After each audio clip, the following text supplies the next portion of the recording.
Hey guys. So today is day 5. Hold up. Of my fast. Today is day 5 of my fast. And I spent the bulk of my day on the BRAVVE Virtual Summit. I had to speak today. And so I don't really know where to look when I'm holding the camera this way. So it's a little weird. So if you see my eyes going to play, I think the camera's over here. But okay. But yeah, I spoke on the BRAVVE conference today. Today's day 5, so my fast today, I could not complain all day. Like, this was the day where I could not complain. And I didn't do a video yesterday because yesterday was like, I worked a lot. I was on a BRAVVE conference last night because it started last night. And I just really spent a lot of quiet time with God, and I wanted to keep that time personal. So I did not create a video for day 4. But day 5, really, I'm not giving you like a video of what I did all day or none of that stuff. I'm just letting you see my presentation from the BRAVVE conference. So I am on Zoom. It's a virtual conference. So I recorded it for you guys, and you won't see me like I'm not looking directly at the camera. So I'm looking at the phone. I mean, what the thing called? The computer, because I was on Zoom on the computer. But I thought it would be a great way to share it with y'all. Like, this is really like my life story, right? Parts of my life story. And if you don't know like my life story, my background, my history, this is a great video to help you understand a little bit more about who I am. And so if you're new to this page, I want you to like, subscribe, turn on the notification button. I think I should have said that in all the videos, right? But I didn't. You know, you learn. YouTube's not my thing, but it's beginning to be my thing. So like and subscribe and watch the other 3 days. Day 4, there is no day 4 because I kept that day of my fast super personal. That was the day I was fasting. I had no wine, no alcohol. That's what it was for day 4. So no wine, no alcohol, and yeah, and still prayer, meditation, all of that stuff. Tomorrow is gonna be day 6. And day 6 is no sweets again. So that would be my second time with no sweets. Y'all could tell like sweets was my thing. So it's on my fast like 2 times because that was the thing, you know. And so no sweets tomorrow. But I'm not worried about it. I'm not stressed about it. I know that I could do it. I did it before. My thing is I'm getting down to day 7, and I actually am loving this fasting process and this process of being quiet. It is taking me away from my work. It's taking me away from being able to really make money, you know, differently. Like social media is a big, social media brings in a bulk of my money, my income from my business. And so not being on social media has a huge impact on my income, but I trust this process. I trust this journey. I know that this is what I'm supposed to be doing. So I'm not worried because I know all things will be okay. They're going to be taken care of. Right. So I'm excited. Day 5, y'all. Today is day 5. I did catch myself complaining a couple times, you know, and I stopped. I immediately prayed. And it was just because of things, right? Some issues with my, with the management in my front office, had to deal with that. And it felt like I was complaining, even though I was just expressing, you know, what the problem was, just trying to take care of stuff. To me, it still felt like complaining. Other than that, I feel like I've done really well. I've been on the BRAVVE conference, like I said, all day. I spoke, and now you guys get to watch my speech, my session, right? And so, yeah, I hope that you enjoy it. Please leave me a comment like I said, like, subscribe, and then leave me a comment. Let me know what you think about this video and share it. Share it with some people who you know, like, have gone through some things or are going through some things. They need some strength. They need to see that, like, it doesn't matter where you come from. You can go and be whatever you choose to be. And so share this video because there are people out there who definitely need it. So share. All right, y'all? Enjoy it and let me know what you think. Peace. Without further ado, I would love to welcome to the stage Dr.dashia Andrews so she can introduce herself in her own way.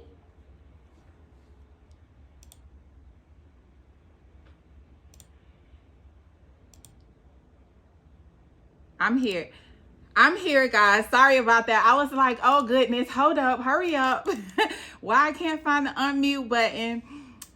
Great afternoon, everyone. I'm just trying to get this presentation back to the right. There we go. Good afternoon, everyone. Listen, Tamika, I am so filled by that. I was like, girl, I thought you was done healing. Let me get these notes. You got some more stuff to heal from. And it's such a beautiful journey to me. Most people feel that healing is not easy, but to me, it's such a beautiful journey. Thank you for just reminding us, right? Thank you for that beautiful word. And Takima, thank you so much for this amazing opportunity. I mean, from yesterday to today, I'm over here like in church, feeling amazing. I'm in church, I'm in therapy, I'm in all of that, right? And it feels so good. I was like, Lord, am I gonna be able to sit through this thing all day to the night? And my spirit is like, yeah, what else you about to do? Call that person, cancel. You can't do that no more. Cancel. You gotta sit here. This thing is good. And I just want to say thank you. Thank you for doing this despite everything that tried to stop it, that tried to break it, that tried to hinder it. Just know that there's some power behind it. When all the forces try to come up against it, this thing is about to be powerful. And the Bible just says where 2 or 3 are gathered. It don't got to be a whole, but you never know. I remember the first event that I wanted to do. Only one person registered. One person. And I was like, oh my goodness. But you know what? I kept going. Kept doing. Now I people come, it goes up and down, but I did not let that deter me. So I'm glad that you didn't let this deter you. Thank you, because this has been such a beautiful experience, and I know everyone else feel the same. I see the comments. I know that everyone else feel the same. So I will hop right in because I don't want to go over my time. I tend to be long-winded, guys. So forgive me in advance. Okay, forgive me in advance. But my name is Dr.dashia Andrews, and I'll tell you a little bit about who I am when I get into this presentation. This presentation is a little bit unorthodox. It is going to take you on a little roller coaster, but it's intended to do that because that's how life does. Life is never, just this straight path, no matter how much we would like it to be. It just don't work out like that. God has this amazing sense of humor. And, he likes to throw some things in there sometimes. And one thing you should know about me up front is I don't give the enemy a lot of credit.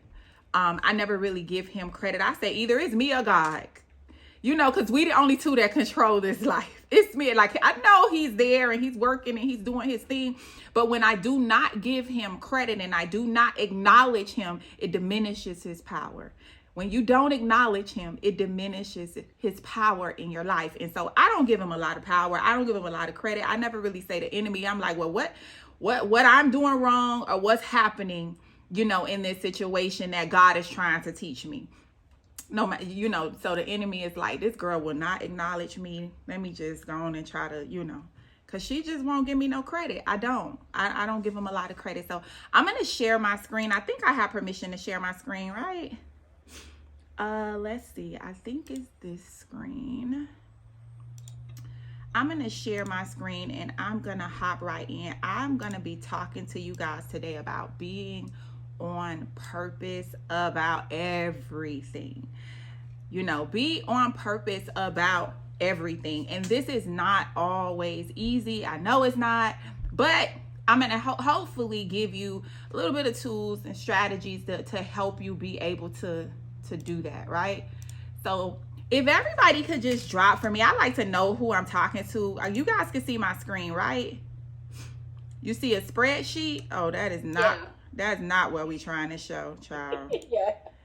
That is an event spreadsheet. That's definitely not what we trying to show y'all. I said screen 2. Let me just make sure that's screen 2. All right. Tell me what you see now. You see a map. You're good. Okay, perfect. I'm like, the spreadsheet. Goodness. All right, so tell me where are you guys chiming in from? I like to know where people are in the world because we have like I heard a lot of different accents. Okay, Atlanta, Houston, we got Jersey in the house. Okay. I'm in Atlanta. I'm from Miami though, so you might, I see Florida, I see Philadelphia by way of New York. I'm in Atlanta, but I'm a Miami girl all the way. I live here, but I rep Miami. You can hear in my slang, in my, in the way that I talk, very Miami. Very Miami. So, all right, good. Everybody is from so many different places. That's awesome. All right, so a little bit about Dashia. It says doctor in front of my name, right? I am not a medical doctor. I have PhDs in education. So if you see me in public and you're in Atlanta, don't try to get sick. I'm not gonna be able to help you. I'm gonna call 911 like everybody else. I like to put that disclaimer out there up front. The other disclaimer I like to put out is that I still talk very ratchet classy. Like I can talk proper English if I choose to, but I like to talk in a way, in very relaxed conversational way, right? Sometimes people hear doctor and they think that you're going to be so elitist and you're talking with all this huge vocabulary that no one understands. And yeah, I don't really do that. And so I want you guys to know that up front, because sometimes people put these unrealistic expectations on you when they see that doctor stuff. And I'm just Dashia. The doctor is what I went and did, is this the education, but I am still Dashia. So I am an author, speaker, and coach, and I help women discover their purpose and crush their limiting beliefs that's stopping them from walking in it. And I'm going to take you through this little journey. Now, you're going to see, some of my accolades, some of the things that people consider accolades, or things that I've been able to accomplish in my life. And I put ages next to them for a reason. Not to be pretentious, not to be braggadocious, but so when we move on throughout this, you can understand the significance of why some of these things probably should have never happened, right? If I would have left it up to the world, these things should not have been able to be accomplished, right? So I was a teacher for 10 years. I started teaching at 18. I graduated high school at 17, and then 3 days later graduated college with my AS, finished my bachelor's in a year. So by 18, I was a certified teacher, started teaching at 18. I don't know that I would have done that over again in that way, because it wasn't the easiest thing. I was a principal for 8 years. I was the youngest principal in my county, which was Miami-Dade County in Florida, at 27 years old. I was a college professor. I'm a mother of 4, 3 that I birthed, 1 that I adopted, and a bonus mom of 3. So in total, it's 7, right? Thank God we don't all live together, but it's 7. I'm a grandmother of 9. Yes, grandmother of 9. 1 boy, 8 girls, and I was 29 years old when I became a grandmother first. He is now 14 years old, and yeah, eating me out of a house and a home and spending all my money on shoes. So that's kind of where that is with grandmotherhood. I was the CEO of New Beginnings International by the age of 30, 7 college degrees, 2 PhDs. I led an innovations team, right, that brought innovation to over 87 schools across the country, built this fully collaborative school in Tampa, the first ever of its kind. And then just a little bit more things, right? Right now, I'm currently CEO of She's on Purpose, actively coaching people to help them discover their purpose, right? I've coached over 10 entrepreneurs to earn 6 figures a year, actively walking in their purpose. Now, all of this stuff I did by age 40, right? And if you knew where I came from, which you're going to know a little bit, you'd say, how in the heck? To me, when I look at it on paper, it seems like, oh my God. But living it, it does not feel that way all the time, right? And so it didn't start out like that. The house, the car, the girl with the smiling face, the husband, the kid, it wasn't always that way. And you know, I can say Bible here because we've heard about the Bible and all this stuff. Sometimes it's hard. You can't talk about Jesus. You can't talk about stuff when you're doing speeches. So I get very like, I make sure I know where I'm at. But, you know, it doesn't start out like that with anybody in their purpose. If you read the Bible, you know that, I mean, most people that God used to fulfill some amazing things came from some treacherous beginnings, right? Some beginnings that people thought, there's no way, you know, how could you use him? How could you use her? How could you use a prostitute? How could you use a drunk? How could you use a murderer? But your purpose will never miss you. As long as you accept Christ, your purpose will never miss you. So my journey didn't start out that way. At 5, I was molested. At 10, I was raped, you know, on my way to school, raped, right? And that left a huge impression on me. It impacted me in ways I didn't even realize until I was well into my 20s and 30s. My grandmother passed away at 11. My grandmother was my caregiver. Growing up, my mom used to be a John Casablanca model, right, before she had me. And I used to hear all the stories, how she got this contract to be this great model. And she came home one summer and was with my dad, of course, and her boyfriend, and she got pregnant. And, you know, at that time, you know, pregnancy kind of ended your life, you know, according to people. And she wasn't able to model anymore. And I just knew that at some point she got on drugs. She was prostituting, like all types of things. And that's the childhood I remember. So to me, that was kind of normal. Like seeing my mom, like going to the jailhouse to see my mom because she was in jail, or seeing her walk up and down the street on drugs and not really seeing her, you know. And my grandmother raised me. My mom's mom raised me. And she raised me to cherish school. She's like, listen, get your education. I don't care what happens. This will get you out.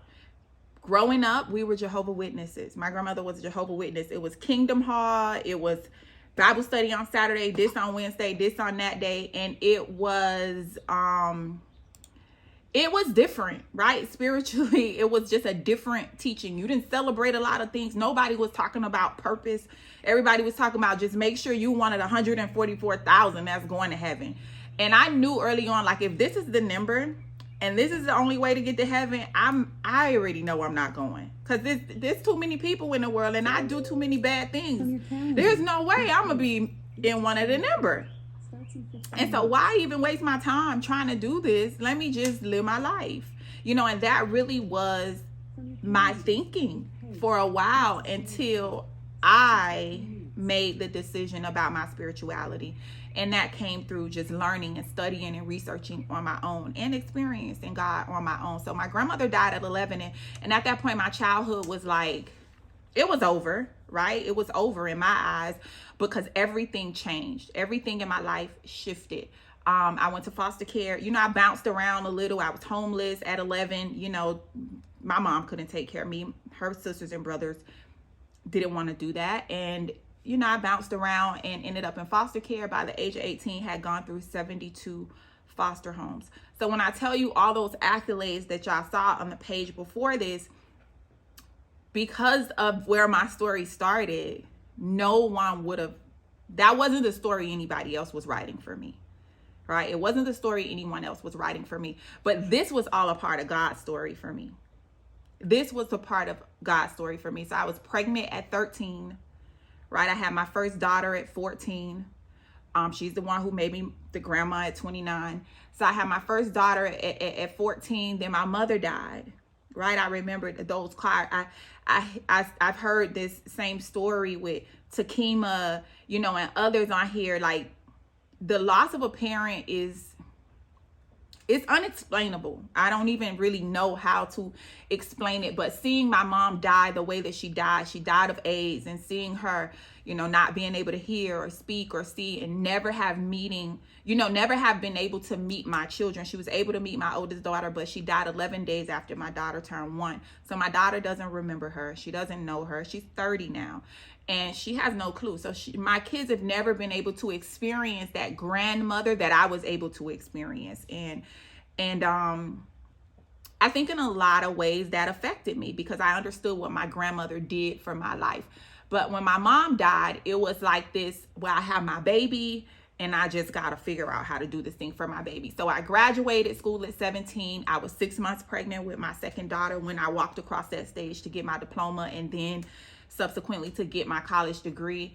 And thought I was like about to live this life when I was able to leave foster care at that point, get my own apartment. And then my dad died, right? My dad died, and I started working as an exotic dancer because I realized, girl, how you about to take care of these children? And yeah, you just, you just finished college and all of this stuff, but how are you about to really do this by yourself? So that summer I started dancing, and in the fall I started teaching. Two completely opposite worlds. But it was what I felt like I needed to do to take care of my children at the time.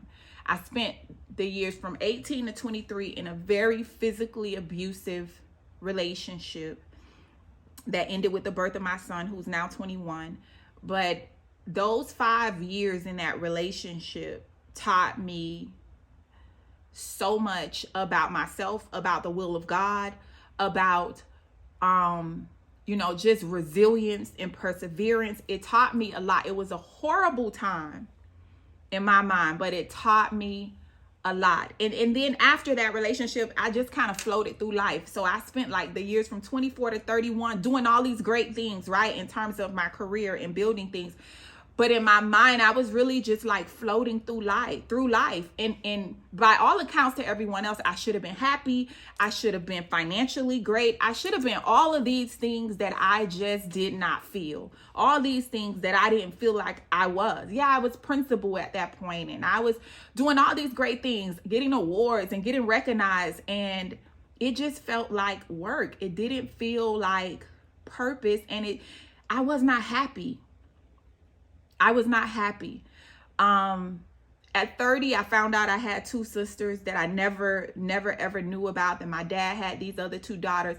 And that was really kind of the beginning where I was like, I gotta figure out who I am, because if I got sisters out there, and it must be something else. I gotta figure out who I am, right?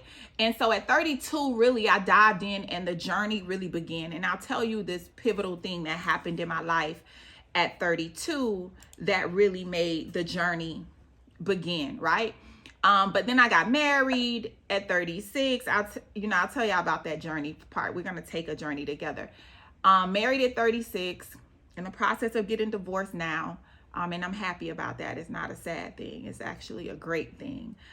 He's still a really great friend, great person, great man, just not my man, just not mine. God said, who gave you permission to get married? You ain't ask me. You just go off and make this person who was supposed to be a branch in your life, and you made them into a root. And that's not what I had for you. And so, just not my man. At 38, I found out I had stage 3 cancer. At that time, I found out I had stage 3 uterine cancer. And the doctor said, well, if you don't start chemo and radiation immediately, your life, trajectory is looking like 12 to 18 months. And everyone who knew me knew I don't take medicine. I don't like any kind of medicine. I'm very afraid of any kind of drugs, because my mom was a drug addict. My dad was a drug addict. My grandfather was a drug addict. Addiction runs in my family. And I'm deathly afraid of being addicted to anything. So I don't even take a Tylenol when I'm in pain. I had all 3 of my kids, except the last one, I had to have a C-section. But I had the 2 of my kids Natural, no medication, no pain meds, nothing. I wanted nothing because I'm deathly afraid of it. Because I know you have a higher chance of getting addicted to things when there's a history of addiction. And so I'm like, chemo, radiation, like I see people who do this. We had the beautiful queen last night talk about her journey with breast cancer and the chemo and how all the meds seemed like made her worse than the cancer actually did. You know, made her worse than the cancer actually did. And so I said, no, well, I'm not doing chemo. I'm not doing radiation. I'm going to figure this thing out naturally. I mean, and here I am at 43, right? 44. Dang, I keep forgetting I'm 44. 6 years later, and five of the 9 tumors are gone. I've never done chemo. I've never done radiation. I've just changed the way that I ate. I changed the way that I prayed. I changed the way that I served. I changed the way that I walked in my purpose. And I'm still here. And my doctors have no reason medically to explain why, but I know why. God knows why, right? And so that happened at 38. And then that's when the real work in terms of walking my purpose began. Like, you can do this. I went on this journey of discovering what my purpose was, but I still wasn't walking in it. Now, how many of you have known, like, you know this is what you're supposed to do, but you still don't do it? Because it's like, first of all, how am I going to do that? Second of all, it seems super hard. Like, and it just does not seem like why, like how. It's like, you know what you're supposed to do, but either you're afraid, you don't feel like you have the resources, you feel like either you're too old or you're too young, all these things. It's like, I know, but you know, right. This event, Takima, exactly. You know, you knew you were supposed to do it, but you know, that's how it is. It's like, and so I knew what I was supposed to do. I went through the journey of discovering my purpose at age 32. But here I am, I found myself at age 38, still not actively walking in my purpose. And it wasn't until someone put a timetable on my life that I realized, oh, you can't just say you got till tomorrow. You can't just say you can do this next year. You cannot be so arrogant to believe that God is going to give you grace tomorrow for what he gave you grace to do today. You can't be that arrogant to believe that it's going to be that way. And so at 39, still, you know, I wasn't walking in my purpose. And that's when I made the conscious decision. I got to do this. Because if these people say I got 12 to 18 months to live, oh, I'm about to tear the world up. I'm about to tear the world up. And so the moment that the journey started, so I want to take y'all back to 32. This is a picture of me with my little chubby cheeks when I only had 4 grandkids, right? At this point, I had 4 grandkids. Now I got 9, but this was the first 4, right? Jeremiah, the boy, he's the first and the only boy. He is the only boy. It's 8 girls and he the only boy. And then these are his 3 sisters, Alexis, Sine, and Melanie, right? Melanie's the little baby. And at this point, guys, so my oldest daughter, had a lot of issues. She was diagnosed with bipolar disorder. And you know, it was a struggle, running away, all kind of stuff. It was a struggle. So I have custody of Jeremiah, got him straight from the hospital. But you know, my other 3 grandchildren were born and I didn't even know, because my daughter was a runaway. So I had no clue I had these other grandkids, right? Until, you know, a situation happened. I found out about them. And then I started this process to try to adopt them. Now, the system that we live in is not always set up to help families stay together. You know, and so I received a lot of pushback trying to adopt these 3 girls.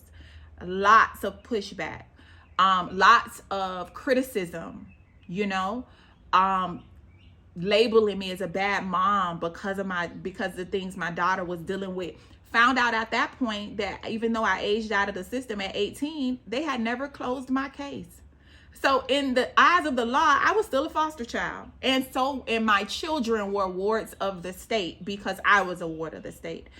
And they used that legal mishap to say that I was not legally recognized as my grandchildren's grandmother.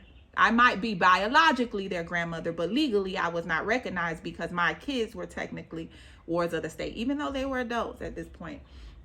So I was not allowed to adopt my 3 granddaughters. They were adopted out to 2 gentlemen, a gay couple. And I've never seen them since. I have not seen Melanie since she was 2 years old. So it's been about 8 years. And I have not seen these 3 grandchildren now. The other ones I do, but these 3 I have not seen. And that was the moment that started my journey. That was the moment at 32 that I knew there's something. I know that I'm supposed to teach, but I know that I'm supposed to do something different, right? But even though I knew that that was what I was supposed to do, even though I knew that I was supposed to, figure out or help people figure out their purpose and figure out a way to teach people how to go through this journey to figure out their purpose, I still did not do it. And the reason why I did not do it, guys, is the same reason why many of us don't do the things that we know we're supposed to do. It's the same reason why many of us aren't walking in our purpose right now, because we're living the stories that other people have written for us. We're living the stories that other people wrote, and we're living out these limiting beliefs that were given to us either by our parents, our grandparents, our friends, our teachers, that we didn't even realize. Like someone said earlier, that thing about what happens in my house stays in my house. That's a limiting belief that prevents us from going to get help, from talking to someone to get help. And so even though I went on this journey, I had to change some things, right?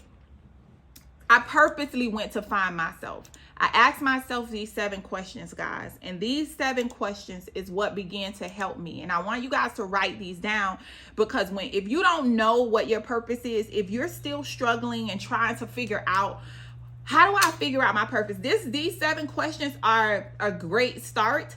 There are a couple that I did not put on here, but the first 2 is who am I and whose am I? You got to know that first. Who am I and whose am I?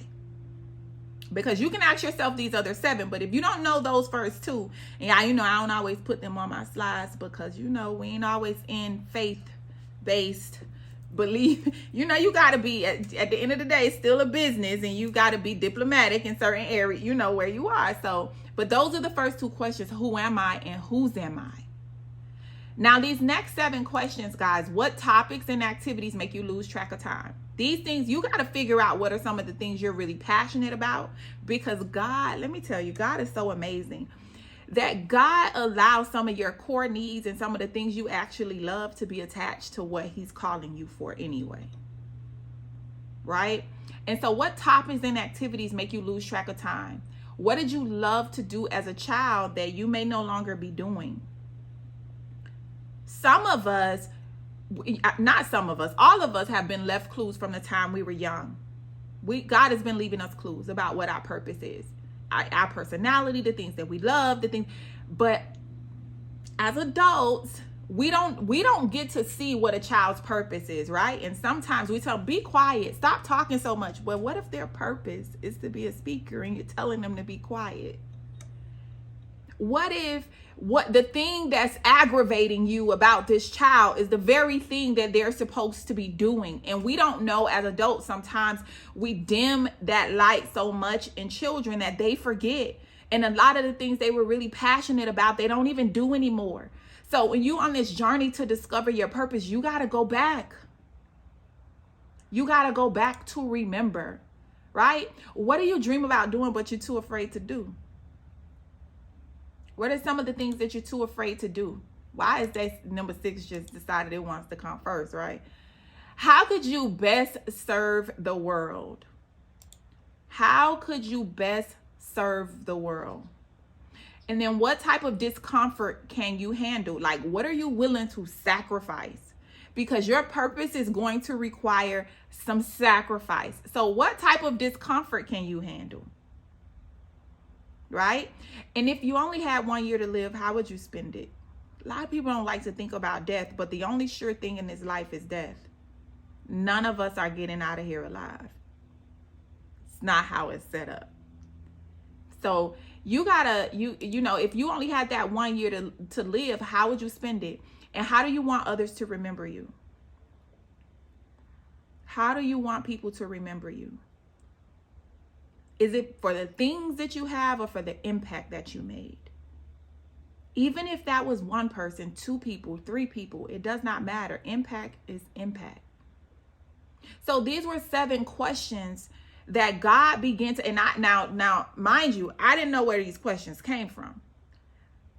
I was just journaling. Like, I am an avid journaler. I was just journaling, and these questions would just come, and I'm like, God, I don't know.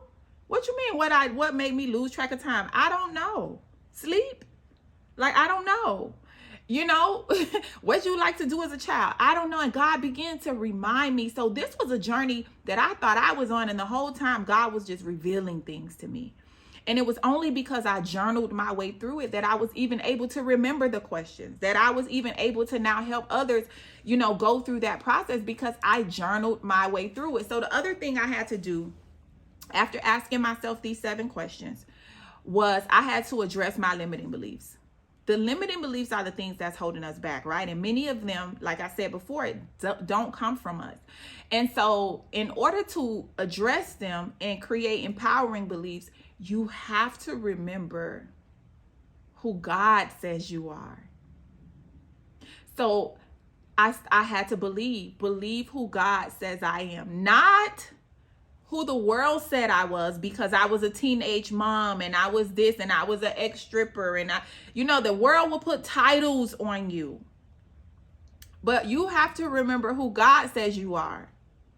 It's not what your family told you should believe. Like, I would have been a Jehovah's Witness had I continued to just do what was taught to me. Right? That would have been, because that's what it was. You are whatever religion your parents are. Whatever they say, that's what it is. Right? But what if that's not for you? What if that's not for you? Right? So I had to believe who God said I am, right? And then I had to edify myself the way God edifies me. It wasn't about the world. I had to begin to do the things for me that God was doing for me, and dispel the beliefs that the world had given me, right? Because if I believed the world, I would feel like I'm not enough and I'm not worthy. But God edifies me, right? Then I had to love myself the way God loves me. I had to begin to love Dashia the way God loved Dashia, right? I had to inspire myself the way God inspires me. I had to elevate myself the way God elevates me. And then I had to finish what I start the way that God finishes my faith. I had to do that. And when I realized that this was a me and God thing, then I was able to then address those limiting beliefs. When I stopped allowing myself to think it was me, God, and the world, or me, God, and Satan, or me, it's me and God. And when I can see that it was this partnership, this relationship, this daughter-fathership, right? This was between me and God. And that's how I was able to really begin the journey of overcoming those limiting beliefs. And so I'm going to take y'all through 4 critical beliefs really quickly that I'm sure maybe holding you back, or probably held you back. I'm not enough. If you've ever struggled with feeling like you're not enough, drop a 1 in the chat for me. Just feeling like I'm not enough to do. How could I possibly think that I'm able to go get a PhD? How could I possibly think that I could be a coach? How could I possibly think that I could really do that? Right? Like, sometimes, you know, we've listened to the world so much tell us who we're not and who we're not qualified to be, that we have internalized feeling like I am not enough. And I'm going to tell you guys, this is the biggest limiting belief that people deal with, and the hardest one to admit. It's one of the hardest ones to admit, because everybody want to feel like, oh, I'm the ish. I woke up like this. No, you didn't, sis. You put on some little blush and some lipstick, and you didn't wake up like that. It's okay, though. However you woke up, it's still okay, It's still okay. How can I host a successful event? Exactly. How can I possibly create a multi-million-dollar business? Exactly. Like, who am I to believe that I can be a millionaire? Who am I to believe that I can break generational curses? Who am I to believe that I can help coach people to their purpose? But you got to remember the belief. Remember who God says you are. See, God was very, very clear in who he said we is. In Psalms 139, God said, like, listen, y'all, I'm not no scripture person. I ain't about to tell you all the scriptures. I just remember certain parts of it that I'm like, oh, that's good with my soul. Okay? In Psalms 139, God says he created us with intentionality. He was intentional in the way that he created us, right? He created our innermost being. That's intentional. That's not like by accident. That's not by mistake. I don't care what they talking about some Big Bang Theory. That is not by, it's not by accident. Something just didn't happen and you're here, right? God created us with intentionality. And when you create things intentionally, that means you have a purpose for them. There is a reason, you know, like he explained in Ephesians 2, he said with a unique purpose, not like just everybody got the same purpose, just this regular person. It's a unique purpose. Every one of us have a unique purpose. Even if all of our purpose is to serve, because I really believe all of our purpose is to serve, but in a unique way. In what way were you created to serve God's people? Right? And then he also says that you know, for a specific reason. In Matthew 28, God talks about the specific reason he gave you this purpose. He doesn't just say, it's because I just felt it was a Tuesday and I just felt like you should just, no. It was intentionally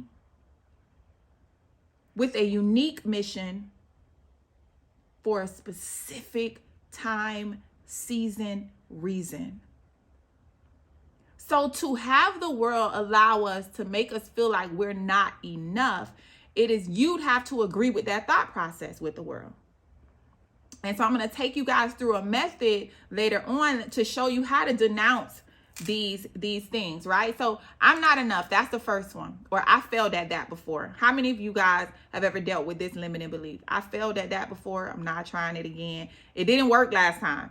It's not going to work this time. It didn't work. I know I dealt with, it didn't work. Like, I'm not doing that, but it wasn't the season for it. What if it wasn't the season?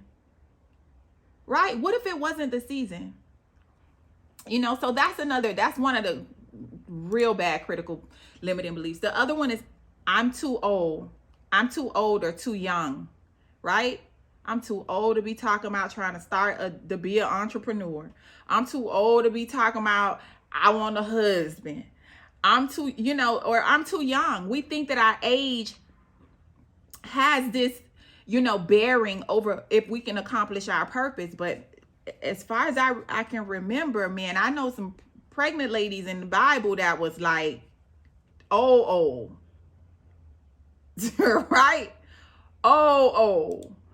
The next one is I don't have enough time. Everybody feel like it's not enough hours in the day. Okay, it's not enough hours in the day, but let me tell you this. Too old at 69 thought about it. See, let me tell you this. We get the same 24 hours that Beyonce get, that Oprah get, that Elon Musk get. It's about what do we do with that time? And it's not just about managing time. It's ensuring that we know what's important right now. The WIN formula. What's important now?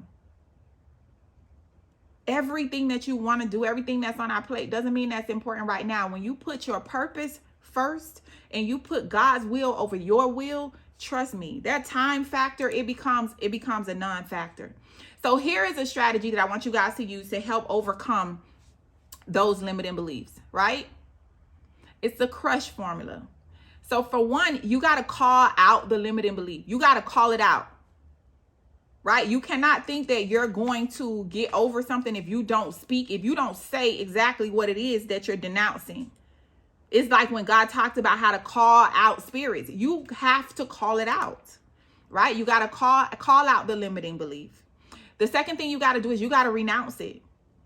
You have to renounce. I do not believe that I am not enough to be able to build a multi-million-dollar business. I don't believe that. I renounce that thought. I renounce that belief. I send it back to whoever gave it to me.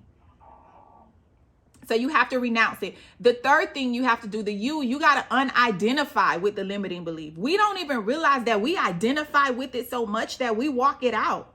We do things that will purposely not get us there because we have called it as a part of our identity. So you got to unidentify with it, right? And then you got to speak a new empowering belief. I'm so happy and so grateful now that Brave is a multi-million-dollar company helping women everywhere. I am so grateful right now, right? That She's on Purpose is helping women all over the world discover their purpose and walk in it authentically. You gotta speak the new empowering belief. Then you gotta honor the new belief by creating evidence for it. The way that you honor the new belief and create evidence for it is you walk it out. You walk it every day.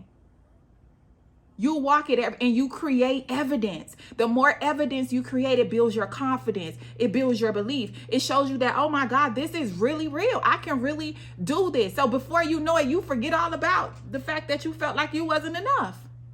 But you have to honor the new belief. And in honoring the new belief, you're honoring God.